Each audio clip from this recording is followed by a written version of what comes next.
Hey guys, my name is Nina Means. I'm the director for Austin Community College Fashion Incubator, and this is Coffee Talk. This is a series that we do just to get a chance to talk with you, start our week with you, and get a chance to discuss some of the things that are going on in our world. One of the topics that I wanted to address today is I get a lot of questions regarding sustainability and how we're promoting that while working on developing emerging fashion brands. They say things like, hey, fashion is super wasteful. Why are you trying to promote more brands to come to market in order to, you're adding to the problem. How could you possibly be solving anything if you're adding more product to the market? And, one of the things that we're really seeing a need for are adding more clean brands to the market, adding more sustainable brands to the market, adding more transparent brands to the market, so that you have options to choose to make better choices. If we look at, some of the things that we used to purchase along the way over the years, there's certain things that we realized were not things that we should regularly take part in, and then a new product came to the market that took its place. And so this is really an opportunity for us to put better on the market so that we can make better choices in the marketplace for our clothing, for our apparel. And one of the things that I wanted to kind of, talk about briefly is really just how we're addressing sustainability with fashion brands here at the Austin Community College Fashion Incubator. What's been so key for us is to look for ways to reduce waste. Fashion has been exceptionally wasteful.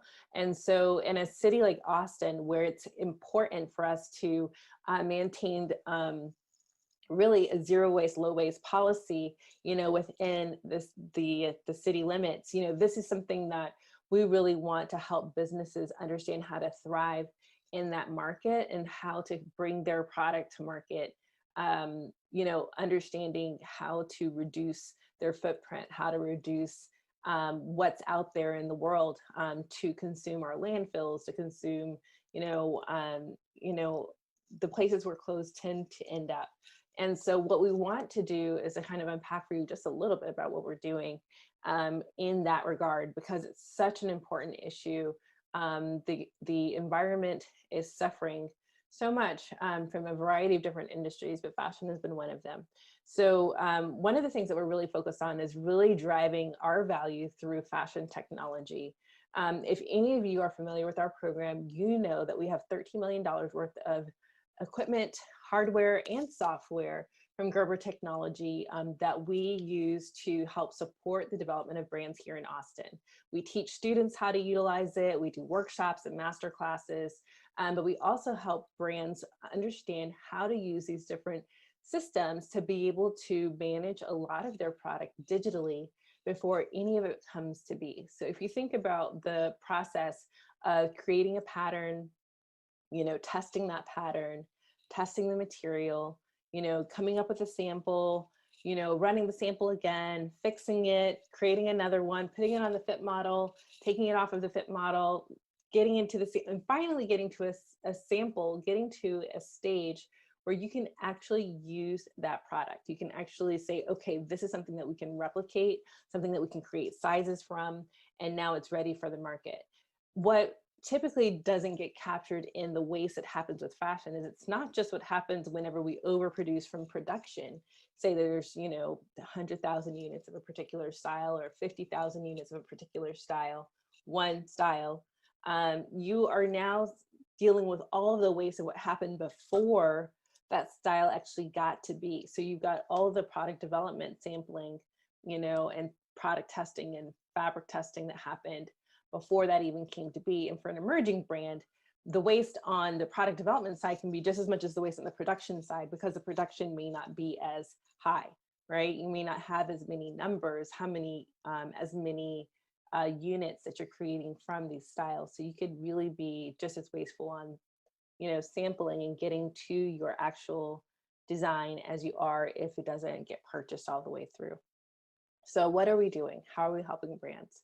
So if you're familiar with Gerber Technology, and even if you're not, Gerber Technology uses a variety of different programs that help you to pinpoint and accurately render your garment. So we teach AccuMark 2D pattern design software and AccuMark 3D pattern design software. And what this allows you to do is what you typically do by paper and by hand, laboriously with a lot of time, often wasting a lot of material goods.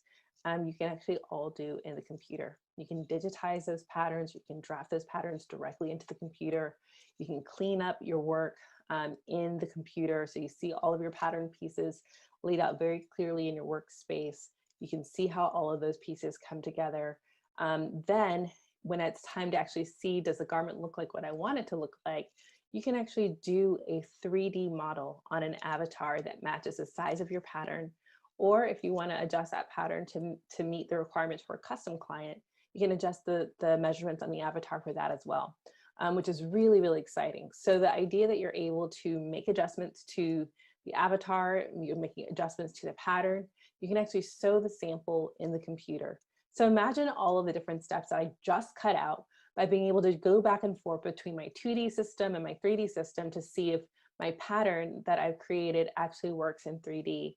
And then to be able to make adjustments to that pattern, seamlessly within the same program, going between 2D and 3D, going between 2D and 3D and restitching that garment again.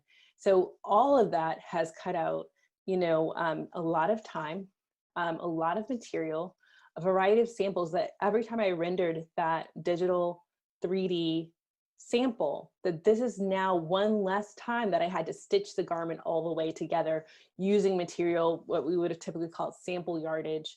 And it's cut out to make sure that I've got the right proportions from the pattern. I've got the right details in the pattern. I can make those quick adjustments. Maybe it's a little too low, or maybe it's a little too high, and I want to make a few small incremental changes on the fit model in the computer before actually bringing that out to actually test it on a real fit model who can give me other information that maybe the fit model inside the computer won't be able to give me. So one of the things that I also really love about the 3D system is that there's actually a heat map where I can see, and I'm actually going to take the time to show this to you guys in our workshop Wednesdays. So I want to tell you about it now, but I'd love for you guys to come join us on Wednesdays for Workshop Wednesdays, where we can tell you a little bit more about what it is that we do and how it is that we do it. So, in the 3D system, we encourage brands to utilize that to be able to actually see their garment in full form.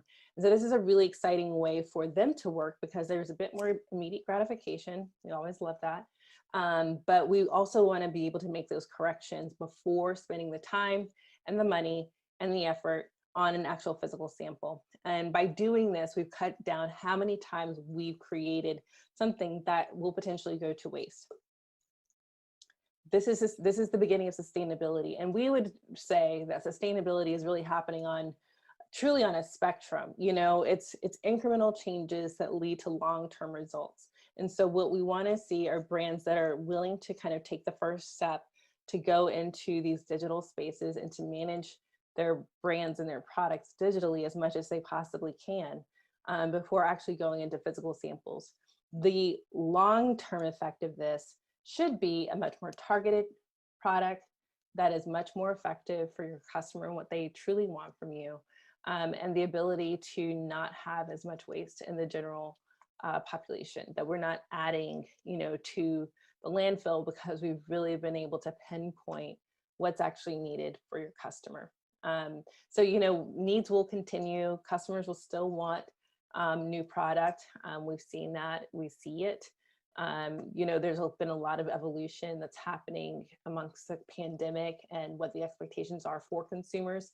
And so we only expect that to continue. So, we want to kind of take a moment to talk about how we encourage brands to work sustainably as an emerging business going into a world now that's requiring and demanding an emphasis on sustainability. So it's a different world than whenever Levi's launched. It's a different world than whenever Wrangler launched. These brands have a very different expectation on them than what some of these legacy brands have had the benefit of. They've benefited from a profit standpoint. I think a bit of the burden to come up with some of these other fixes, when they're doing such huge volumes of production to fix, they're going to have to really figure out how they're going to clean up what it is that they do. But I think for brands starting out, there's some considerations that they have to make in order to actually bring their product to market. And we really believe that the product technology is really going to be the way forward for them to be able to overcome a lot of those product development hurdles while also maintaining sustainability. So, that's really what we wanted to share with you guys is, how are we addressing that here at the Fashion Incubator? How can, emerging brands across the board do that?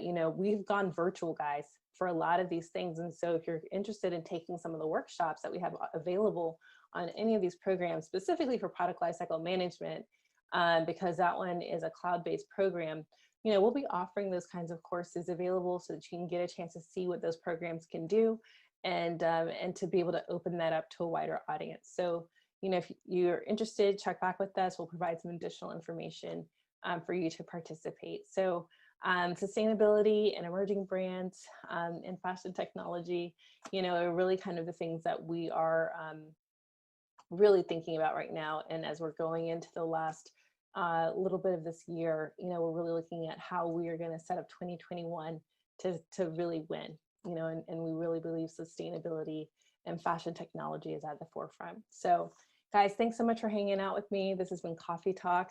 We will be back with another segment next week with another way to get started with your week. So thanks again for joining us. And this is Nina Mean signing off.